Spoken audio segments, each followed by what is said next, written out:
வணக்கம் மாணவர்களே. இன்றைய கருத்துருவாக்க தருணம் அளவைகள். ஒரு பக்கம் மீட்டர், மற்றொரு பக்கம் சென்டிமீட்டர். நான் என்ன செய்ய போறோம்னா மீட்டரை சென்டிமீட்டராகவும் சென்டிமீட்டரை மீட்டராகவும் மாற்ற போறோம். முதல்ல மீட்டரை சென்டிமீட்டரா மாற்றுவதற்கான செயல்பாடுல ஈடுபட போறாங்க. 3 மீட்டர். வாங்க.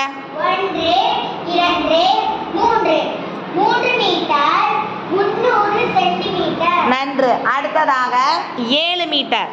1 2 3 4 5 6 7 7 மீட்டர் 700 சென்டிமீட்டர். நன்று. அடுத்ததாக 4 மீட்டர்.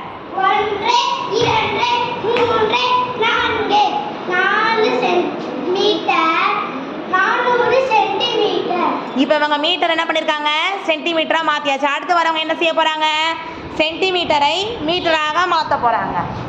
400 சென்டிமீட்டர். 100 200 300 400 400 centimetre 4 metre. அடுத்து வர போறவங்க 600 சென்டிமீட்டர். 100 200 300 400 500 600 600 centimetre 6 metre. அடுத்து வரவங்க 800 சென்டிமீட்டர். 100 200 300 400 500 600 700 800 800 centimetre 8 metre. ஒரு இனத்தை நம்ம என்னவா மாத்திருக்கோம், மற்றொரு இனமாக மாற்றினோம். நன்று மாணவர்களே, வாழ்த்துக்கள்.